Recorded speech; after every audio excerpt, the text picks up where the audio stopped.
John. And welcome back to coverage of Grand Prix Philadelphia. I'm Marshall Sutcliffe in the booth with Ben Stark. One Hall of Famer watching another Hall of Famer play here. John Finkel sitting at 4-0 as we enter round 5 of the tournament, playing against Julian Archambault. Julian has an unconventional two-color combo for this format. You don't see a lot of red-blue. No, and I'm not a big fan of red-blue, but, you know, in sealed, you have to work with what you got. Maybe he has good bounce, good removal, good bombs in blue and red. Okay, so we will find out as we move forward. John's on green-blue, which is a two-color combo that seems to work quite well together. That's one I like a lot because you got the big, powerful green creatures and you have the bounce to disrupt the opponent. Now, big, powerful green creatures are normally the way to go. John has led off with a not-so-big, not-so-powerful, small blue creature, a Flitterstep Eidolon. It's not a card I'm a huge fan of. It's okay, you know, when it's the top of your curve and an aggressive deck, maybe to make an unblockable guy to kill them. But, you know, you pay a lot for it. But, you know, he's playing it. He's got it here on turn 2. He took a mulligan, so he's probably not expecting to make land drops all the way up to 6. Okay. So rather than have that sit in his hand, since he has nothing else to do, presumably on the second turn, right, he'll drop that. I'm sure if he had had a different 2-drop, he would have rather dropped any other 2-drop than that into play. All right, so Julian searches up an island, plays it, and passes a turn back. John Finkel attacks for a whopping 1 damage here with his 2-drop. You see what John just drew? I do. Ooh, spicy one. Kiora. Kiora, the Crashing Wave. Yeah, and he's got the mana to cast it. I mean, he's got the forest anyway. Oh, there's the island, yeah. So he does play an island now. When John Finkel just casually plays his second blue mana source and passes a turn back, you thinking he's got a counter here? You know, that's a mistake a lot a players make, is just assuming the pros have everything. But, you know, John Finkel is no more likely to have a counter here than anybody else. He took a mulligan. He played a 2-drop. He's got 4 cards or so in hand. One of them could be a counter, or he could just not have a 3-drop. Right. So, I mean, you still play your spells, and, you know, Julian did. He just dropped his 3-drop and attacked as normal. And it's a sweet one here. Really one of the reasons to be in red-blue. Stormcaller of Keranos means that he can start dumping his mana and scrying later on in the game if the dust is settled, though this is going to change things. Kiora, the Crashing Wave, is going to plus, and I call it bubbling. I don't know if there's a better term been invented yet, but that Stormcaller is not going to receive or deal combat damage. I like that term, and this is a key turn because right now with Kiora on 3, it dies to a lot of cards. Yes. But if it gets to tick up even a single more time, it's going to be tough for Julian to grind through. That's right. Julian would love to see something like Minotaur Skullcleaver to just take care of Kiora, get it off the table. And if not, if he has to Bolt of Keranos or Lightning Strike it, I'm sure he's okay with that. Is this going to be a Lightning Strike right here? It is. Lightning Strike, target you, redirect it. John takes a quick flip through his yard. But Kiora is down and really got a minimal effect there. That's about as easy as you can get off. A 1-for-1 with a marginal board effect if you're sitting in Julian's seat. When we were looking at the GP trial list, you know, I talked about I think Elspeth's the best card in the format. It's because it comes in with so much loyalty, makes guys that defend it, and, you know, is so incredibly tough to kill. Kiora is kind of the opposite. I mean, if it's left unchecked, of course it's going to win you the game. Right. But it's really easy to kill Kiora. Yes. It only stops 1 guy, not 3, and it only comes into play on 2 and then 3 after you activate it, loyalty. Right. So, I mean, it can die. It's going to die a large percentage of the time. That's right. All right, so John finds Disciple of Nylea, bumps him back up to 20, and has him fairly stabilized here. Now, Julian missed his land drop last turn. Yeah, but he can't be in that rough a shape because he has the ability to scry and find more lands if that's what he really needs. Though that is a tough tempo hit for him if that's what he's forced to do here. Yeah, he's also on 3. Like, he probably has things to cast. I can't really see his hand. I'm trying. Yes. We're both leaning over. This is like the opposite of normal Magic. Normally, like, you go out of your way to make sure you can't catch a glimpse of something that would be in someone's hand, you know, because you wouldn't want an unfair advantage or anything. Here in the booth, like, I'm like leaning constantly, like staring at the corner of the screen, trying to see if I can catch a glimpse of what's in their hand. It is funny.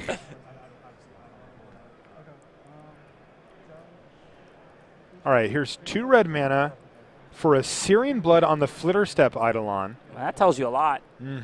I mean, if Julian had a 3-drop to play, he would almost certainly add something to the board rather than just kill a 1-1 that isn't doing anything, That is doing nothing. So also, instant speed, he decides to do it on his turn. Well, that part makes sense. Just to make sure it resolves. Yeah, because you don't want it to get Feral Invocationed in response or something like that. Right, totally. But I'm not even sure if I would do that or scry, assuming that Julian needs lands. And if he had a 3-drop, I would almost certainly rather play just about anything else. Yeah, John Finkel has to be actually quite pleased with that result. Julian's entire turn was spent doing not a whole lot, and now John gets to untap and slam Vulpine Goliath, which is the biggest thing on the table by a very large margin here. Yeah. And it's going to be pretty tough for Julian to find a way to deal with, especially if he can't hit any more lands. I mean, he could always just play like land Cyclops of One-Eyed Pass and at least be able to trade, but like he's not in a good position. Yeah, and that's why last turn I would have probably scryed over using the Searing Blood on the 1/1. And he's going to scry this turn. It's interesting, he had to think about it for a long time. And that must have been during his upkeep. He did find a land, but it's Temple of Enlightenment, which enters the battlefield tapped, but does garner him yet another scry. Even as he draws out of this mana problems, I have to wonder, like, what answers to Vulpine Goliath does Red Blue really have? There are not a lot. I mean, especially not for 4 to 5 mana. I mean, he could have Eternity Snare down the line or something, but we're starting to go deep here. Yeah, I think that's one of the main problems with Red Blue as a color combination. The red is good at killing small creatures, but not big creatures. And blue offers just some bounce. Yep. So you can't really deal with big creatures. When you have a combination like blue-green, your own creatures are big. Right. So you don't have to deal with big creatures. Right. Yeah, this is interesting. Now John follows up with a Sealock monster, which is 1 mana away from becoming monstrous. And it can attack now anyway, thanks to that island. Yeah, and even as another 5/5. I mean, as someone who plays a lot, I'm trying to envision the cards, and I just can't imagine what Julian's going to muster up here. No, he does have 1 white mana available, so that does give him access to things like Divine Verdict, Excoriate. It's true. But, you know, that's a stretch. We don't even know if he's splashing. We can actually look. Yeah. No white. And he's not splashing any white, so he's just playing his temple as a scry land, a scry island, basically. All right, he finds a 4-drop here, though, finally. Sudden Storm. Oh, that's going to stop him for a little while. That will hold them at bay, though the defensive Sudden Storm is rarely where you want to be. No. I mean, John Finkel's at a very comfortable 17 life right now. Yeah, and John actually has a Crypsis, it looks like. That could untap them if he wants to attack with it. Okay. Which I think he'll probably do, because if Julian doesn't have anything, isn't that just game? It forces a chump block at least. Well, it gives it protection from creatures, too. Oh, sure, from creatures his opponents control, right. So he could just use that on his Vulpine Goliath and just kill him. Yeah, not to mention the 3/3 would have to be chump blocked anyway. So, That's I mean, correct. This Crypsis, as long as John wants to show it, will end the game, and I don't see why he wouldn't. It's not that big of a surprise. His opponents on 1 mana, there's nothing. There's nothing in the format that matters here. No, because it's pro creatures. Right. So even like a Trident Tactics or something, he can't block the Goliath. Exactly. And Julian's going to take a second to read it and realize that that thing is now not able to be blocked, and this should do it. I'm fairly certain Julian is dead, but I guess we shouldn't say there's nothing in the format. There's a -3/-0 for 1 mana, I believe. Oh, you're right. I forgot about that card. I'm just being silly, though, because that's not a card that people are going to start. Yeah, there's nothing realistic, No. but you were right. There is 1 card left. But I say that because I remember at Grand Prix Oklahoma City, I made an attack that I thought was best against the combination of tricks and things I thought my opponent could have, and then they played a Breaching Hippocamp and completely blew me out. Ah, yes. And this was before Inspire, so I didn't consider that card even remotely playable in straight Theros. And yeah, Lost in the Labyrinth is also considered unplayable, and it is. I mean, yeah, you shouldn't play Lost in the Labyrinth, but I'm pretty sure my opponent shouldn't have played Breaching Hippocamp, and it won him that game because I didn't play around it. That's right. Let's take a quick look at our other match here. We've got Jamie Park on the left-hand side, recently back in the mix here with some nice results of late. He's playing against Chris Macioli on the right, and Divination here for Jamie after it looks like he battled with his elite skirmisher. And here's potentially a big turn for Chris as he's hit that 5 mana threshold. And here it is, Nessian Demolock. And this is where it's really best, right? Turn 4, and it's either going to be way bigger than anything on the table, or it's going to take away potentially a critical land here from Jamie. Yeah, I like the Demolock. Because, I mean, on turn 5, killing a land is still pretty threatening. Yes. Turn 4, it's just nasty. I mean, it's not amazing. It's just another big green creature that costs an appropriate amount of mana for the size you get. Yeah, but when you get a 6/6 for on turn 4, that's pretty tough to deal with. I mean, Jamie's going to have to do some digging to get out of this thing, or risk just taking a bunch of damage from it before he can finally deal with it. Yeah, I mean, he can tap it if he wants to be able to attack. I think Jamie has a couple reasonable options here. I think he's looking at Precinct Chimera or Observant Alcide on the Skirmisher tapping the Demolock. Mm-hmm. I think I'd probably just play the Chimera, but I think it's probably really close, actually. Okay. Because it's not like if you put the Alcide on the Chimera, it's going to be big enough to block the Demolock. So no matter what, right, he's pretty much going to have to race the Demolock. So maybe it makes sense to deal the 5 and tap it now rather than get the extra guy in play. I'm really not sure, to be honest. I believe he has a Wave Crash Triton in his hand as well that he could try to set up for future turns. So there's a line to be considered there, but he's just going to play the Chimera and ship the turn back. It's like the more consistent playing the Chimera here. If you assume that your opponent's going to add things to the board and that this game could go in a lot of different directions, you save the Observant Alcide for later when you might want to put it on your Wave Crash or on your Flyer. Right. All right, here's Nyxborn Wolf on the Demolock, turning it into just a massive threat here. 9 power. This actually plays pretty well into into Jamie's hand. I don't know if Jamie's going to be able to turn this game around or not, but he's going to be able to keep it tapped now with the Wave Crash for several turns. So Chris spending his turn building onto the already big Demolock kind of gives Jamie the ability to pull himself back into this game if Chris doesn't have anything else. Chris has put a lot of eggs in that basket. Right. He hasn't diversified his threats. He's made one massive threat. I mean, the Demolock was already going to be able to attack freely. It did get him 3 more damage, though, this turn by playing it this way. But it looks like Jamie's going to be able to at least buy himself some time, and he does have pressure as well. So this is interesting. And I'm not saying it was the wrong play or anything because I haven't seen Chris's hand. Of course. I would say it was the wrong play over dropping a 5 or 6 drop. But if Chris's hand is, let's just say, all land or lands and trick, it's better to bestow it onto that than to just cast it as a 3-1 because that's not going to do anything anyway. Right.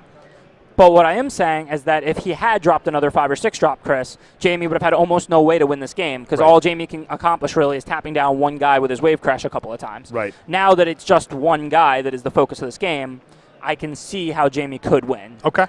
So there are ways, and Jamie starts by attacking for 3 with Prescient Chimera and playing that Wave Crash, and then what does he have, a Chosen by Heliod here? Yeah, and he's going to probably put it on the Wave Crash and tap down that giant guy. Yep. One thing me and Jamie did differently here is I would have attacked with the Elite Skirmisher. I don't know if I'd be ecstatic if my opponent blocked, but there's a million tricks you could have, including +1/+1 and lifelink and whatnot. Okay. So, I mean, if you get in the 3 damage, I think that's way more valuable than anything else it's offering staying in play. Okay. Because you're not going to target it because you're going to be targeting the Wave Crash Triton from here on out. So gotcha. Maybe he needs the mana from the Satar. Maybe he's afraid of those tricks and just doesn't block. And you just free roll the 3 damage. You free roll the 3 damage because I just don't see the Skirmisher is really offering you very much at this point. All right, so Macioli plays Siren of the Fanged Coast. And once again, Jamie is up to a tough tribute decision where he really doesn't have a choice, right? He can't just let him steal his Chimera or his whatever. No, and that was one of the things Jamie didn't want to see because it's a second big creature. So from here, Jamie's plan has to readjust.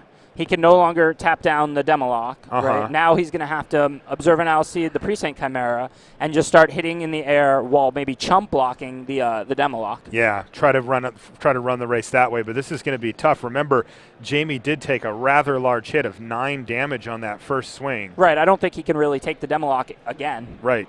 And maybe once, technically, to 2. Right.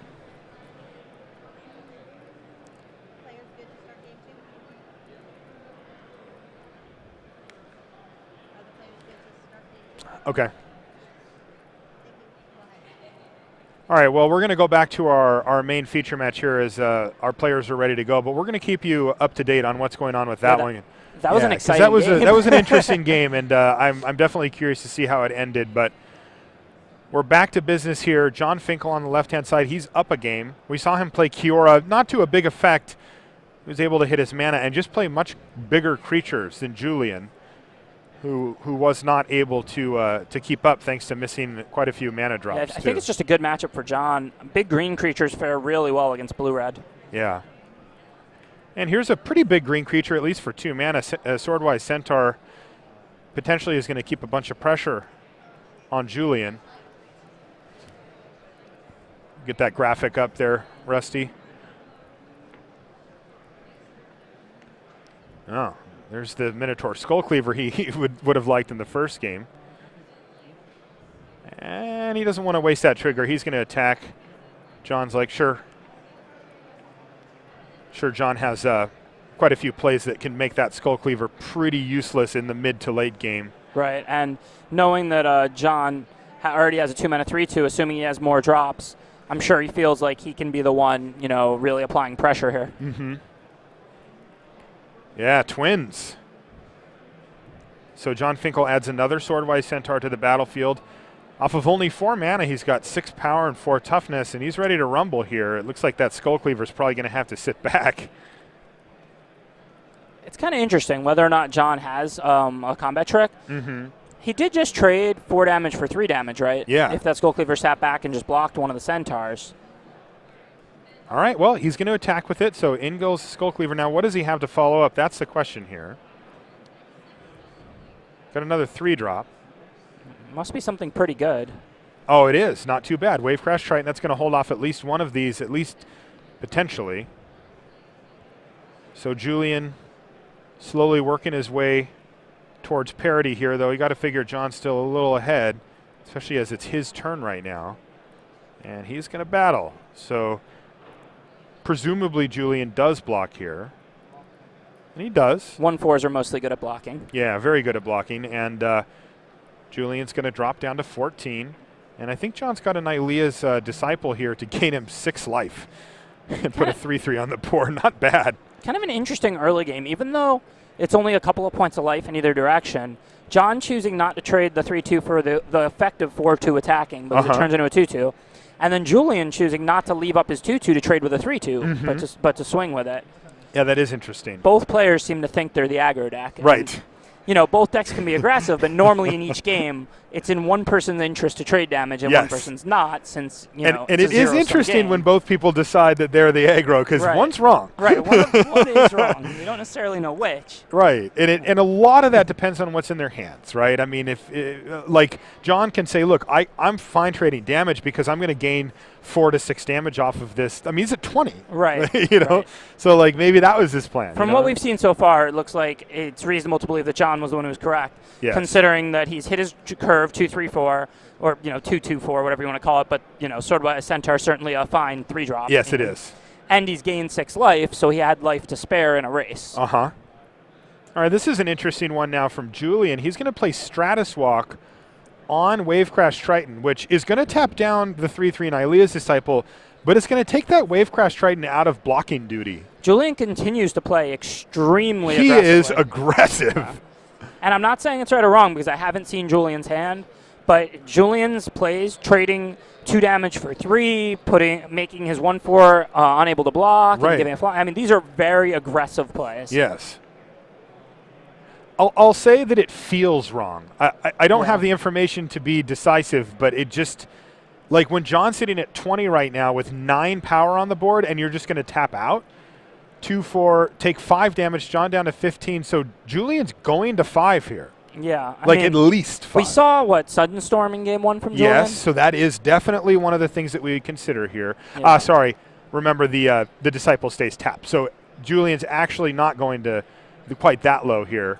Although it is actually pretty close. He's taking 8 this turn instead of the 9. Although if you go on the assumption that Julian almost has to have his Sudden Storm to play this aggressively, that is still a decent turn for him. Yeah. This is interesting. Yeah. We got a full-on race here on our hands. Although much like game 1, although it was completely unnecessary in game 1, John may kill him with Crypsis because I think I saw that in his hand. This time it may actually win the game, whereas in game 1 it was just kind of ending the game. Icing on the cake, yeah. But I don't even know if Julian has Sudden Storm. All I know is that Julian has continuously played very aggressively. So Jamie Park did win that game versus Chris Macioli. That's interesting. BDM went over there and watched the end of it. Yeah.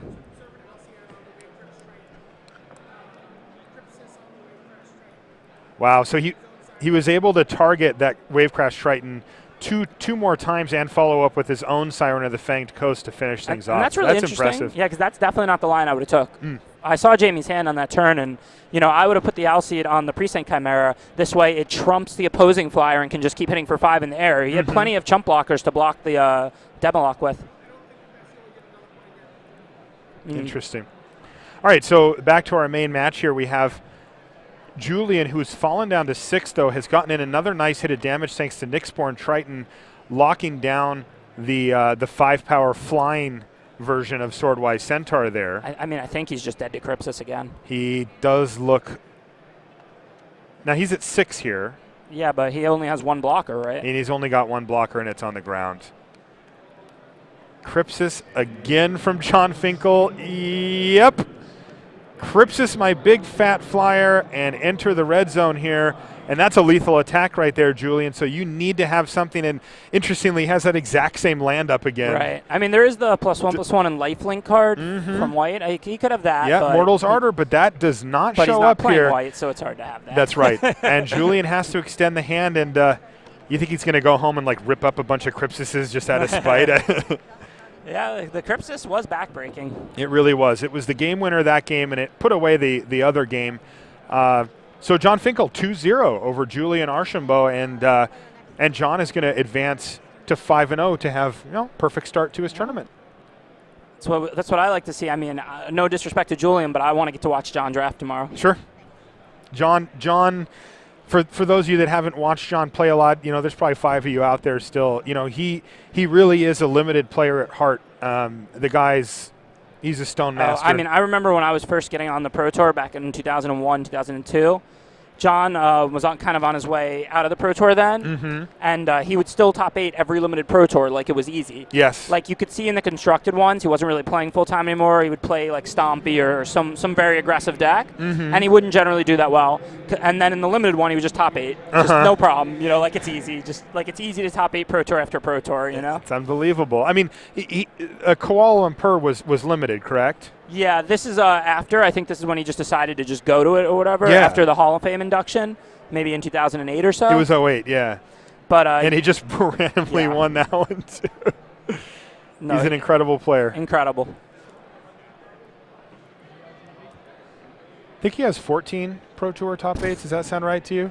I mean, that doesn't sound right to anybody, I'm assuming. But might as well be 30. I think that is the number.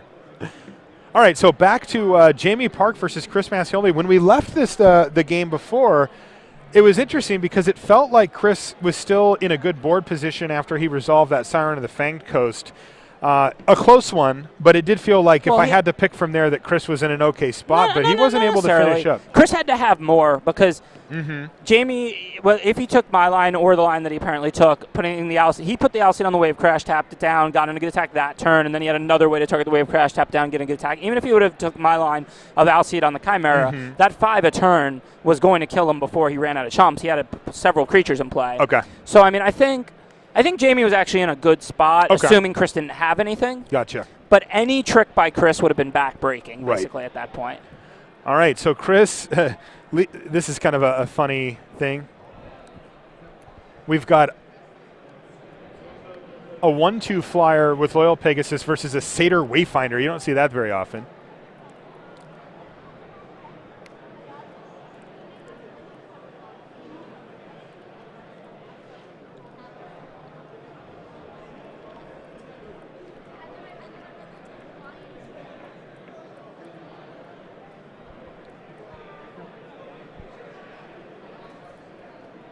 All right, so he's just going to pass the turn back here, sitting on 3 lands. Just does nothing. Well, sometimes you don't have a 3-drop. Or another 2-drop. I don't think he's got an instant that's relevant. Right. He's not looking to stymie some hopes here. I mean, maybe it could be. I don't usually play that card, but I mean, some people like it, I guess. Some people love it. It's true. I am not one of them. All right, so does Loyal Pegasus have a friend? It does, though it's a bit of an awkward one facing down the 1/1 Satyr Wayfinder there. It's going to be a little bit of work. Wow, and another nothing here for Chris Macioli. Pretty sure he's got something now. Got to have something, right? Yeah. What do you think, like Horizon Chimera? Yeah, Horizon Chimera makes sense. Okay. I haven't seen that, but I did see he drew Cackling Triton, so he didn't cast it. So we know he's got something. Right. You know. Okay, so he has something. And, of course, Jamie Park knows he has something, but there's quite a few somethings that apply here. So it's going to be a tricky one. Also, Jamie has to try to get through that Satyr Wayfinder so he can go for a Bestow. He might just have a Griptide, like in response to a Sure. creature enchantment or something. Griptide has to be the biggest option here. Ooh, that's scary. Yeah, and Jamie playing around that probably isn't going to enchant anything this turn. Yeah. Wow, he's attacking though. That's interesting. Oh, I think I saw Horizon Chimera now. Okay. Looks like he's got a couple of options. He does have Horizon Chimera. This is interesting. I mean, Jamie's just basically saying he has a trick here, right? Yeah, but how he's much do you never care about a offering that Satyr trick. Wayfinder, right? Not at all. Yeah, so I mean, I just can't. I can't put it there fast enough. it's kind of a free roll block. Yeah. I mean, if you play Satyr Wayfinder, get a card, get a land, and then also get to trade your Wayfinder for a trick, like that's pretty great. Yeah, I mean, there isn't even any cantrip trick. It's not like he's going to Dauntless Onslaught it in the Phalanx Leader.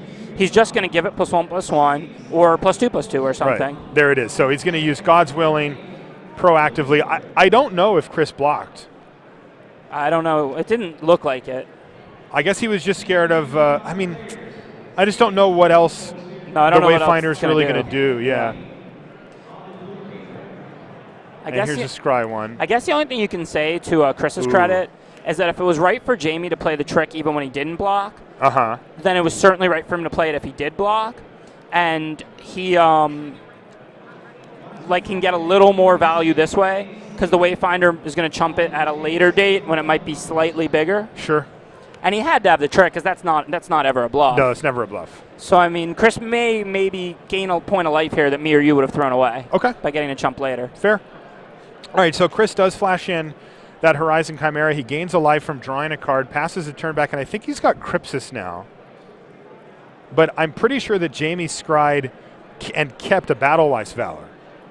So this can get out of hand very, very quickly. Yeah, Phalanx Leader is what I call a mythic beast. uncommon. I do too, man. That one is insane. Probably could have been rare, possibly mythic. Very, very, very, very tough to beat. And it looks like Jamie's going to take a nice line here. He's going to play. He's no attacks this turn. He's going to play out his Wavecrash Triton, leave up that Battle-Wise Valor mana if that is what he has. And he's got a lot of options here. Yeah, well, there's no reason for Jamie to be in a rush when he's got the leader, since its effect does more the more creatures you have in play. He warms and welcomes a temporary stalemate. Sure. Let's both put out all our creatures, and then I'll start targeting my leader. Guess what? Mine are bigger. All right. Chris Macioli plays his land for the turn and just passes the turn back. So nothing much going over there. Although, interestingly, Chris does now have red mana for that Crackling Triton, which could matter. The Phalanx Leader is a 2/2 right now. So if Jamie goes to target it, for example, Chris can respond. Unfortunately, for him, Phalanx Leader trigger still goes on the stack, and even if he manages to get it off the table, it's going to put counters on everything else. Yeah. And it seems unlikely that that's going to end up working here. Yeah, very unlikely. It's an on-board trick here, the Cackling Triton. Yes. So Jamie's probably just going to keep his trick in reserve to save his leader and just keep adding to the board if he can. Sure. Chris has to find a way to pressure Jamie here.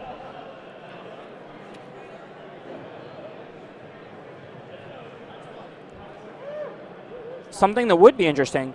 Were you anticipating Crypsis, or did you actually see Crypsis in Macioli's hand? I thought I saw Crypsis in his hand, but I don't know for sure. Because if he has the Crypsis, he could attack with the Horizon Chimera and then Crypsis it to block on Jamie's attack. And if Jamie's not attacking, then every turn that goes by, Chris is gaining a life and dealing 3. Yeah.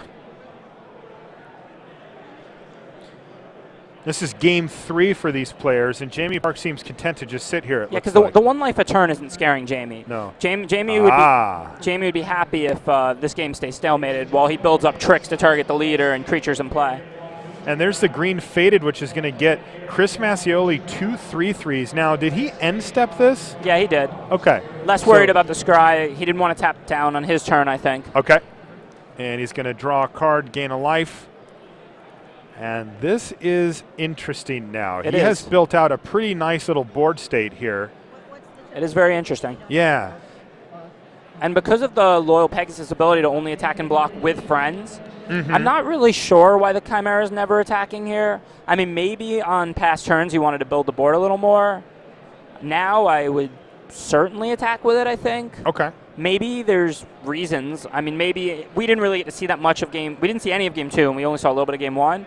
So maybe he saw Divine Verdict or something that would kill his, continual life gain resource here. But I'm not sure what that Chimera is doing, not attacking or blocking. It should just be battling, right? Assuming that we haven't seen anything like that. Right. I mean, if we knew Jamie had a Divine Verdict, for example, I might not send it. I mean, Jamie's got cards in hand, and I don't want to stop gaining 1 a turn. Okay. I mean, there was a couple turns where Jamie was only on 2 mana or something, though. Right. So. Yeah, and it didn't send that either. Yeah, I'm not really sure why it's not attacking. It probably should have attacked some of these turns. Well, it's still not, but the 2 Centaurs are in the red zone here. And Jamie Park is happy. I mean, remember, Jamie's at 19. Yeah. He's not in a position where he needs to do a lot here, and Chris Macioli just passes the turn back. Yeah, and for example, that's not a bad attack. It did 3 damage. You tapped your 2/3/3s. If he taps the Chimera and untaps the 2/3/3s and just attacks the Chimera, it does the same 3 damage, but he's got more blockers. Right. And it's not like the Pegasus can attack unless something else attacks. So I'm not that's really sure. A Glimpse. Glimpse the Sun God. Well, I think huge. that's the card that I saw him keep on top. Okay. So he's been setting this turn up for a while because that Phalanx leader is going to get hit. There it is, as well as the Wave Crash Triton. Yeah, this is huge. Is this going to be lethal? Yeah, this is huge. 3, 4, 5, 6, 7, 8, 9, well, it's not. 10, He can sack 11, he can 12. sack the Triton to take out the leader of the skirmisher. So it's probably not going to be lethal, but it is going to be a big swing. Yeah, you're totally right. It's not. And it was. I think it was going to be 14 even with the leader still on the battlefield. It seems likely to me that Jamie might be able to target the leader again if he doesn't kill it. Well, he's tapped out here, right? No, I meant like on his turn. Gotcha. For more damage. Sure. But obviously, Chris is going to take out the leader, not the 4/2, because it's so much scarier. Right. And Jamie could really be in a better position given the cards he's had. I'm not saying he had any other choices, but I mean, Chris might be able to turn this game still. Absolutely. What is going on? So he's going to use Crypsis, I think, to save his 3/2 flying from being tapped down because it gives it protection from creatures. I don't get it. He could just do it later. Yeah, and I think he realized that and didn't use it. In fact, I'm not even sure that you can do it in response. Then it would just get untapped and then become tapped because Glimpse is not a creature. Well, it gives it. It was the trigger from the Wave Crash Triton, not the Glimpse. Okay, sure, but you can still just untap it later. You can still just do it anytime. Yeah. That's what he figured out. Yeah. Now, he might have given something away there a little bit by saying, wait, so this is targeting this. He kind of had his mana ready, and then he's like, oh, sure, that happens. Yeah. Yeah, and it's really interesting having the Crypsis, too, him not attacking with the Chimera all those turns. I'm not really sure why.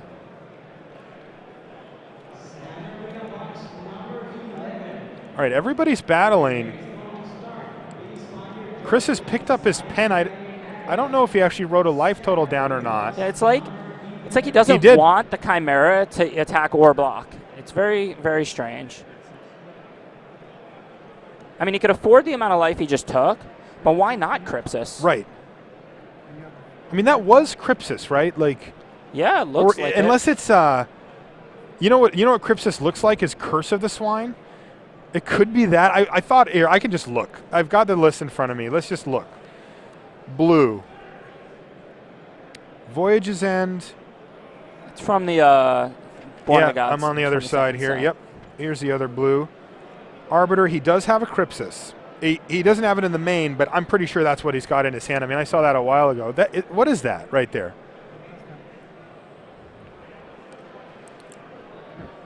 Is that not a Crypsis? It really looks like Crypsis to me, and I really don't get why this Chimera hasn't been attacking and why he didn't just Crypsis it on tap and block. I mean, a lot of times there's a reason. Right. I mean, when you're watching, you're not quite as good as when you're in the game. Oh, not even close, yeah. I found myself, frequently since I've been doing some of the coverage, missing things that I wouldn't miss while playing. Yeah. But I don't see it. I don't see why the Chimera wasn't attacking, and I don't see why it didn't get Crypsis last turn. Right. All right, well, Sudden Storm from Jamie Park is attempting to lock down a Centaur as well as the Chimera. Of course, he gets a Scry, and Jamie's going to ship that card away.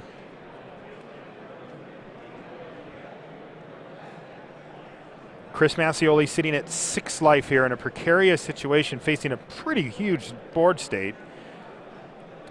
But if 5 power, 4 power, 2 power. I don't know whether Jamie's going to successfully 6 him or not, But in the event that he doesn't, I feel like Chris has more going on. He has bigger creatures and the Chimera consistently giving him life. Yeah. So it's a close game.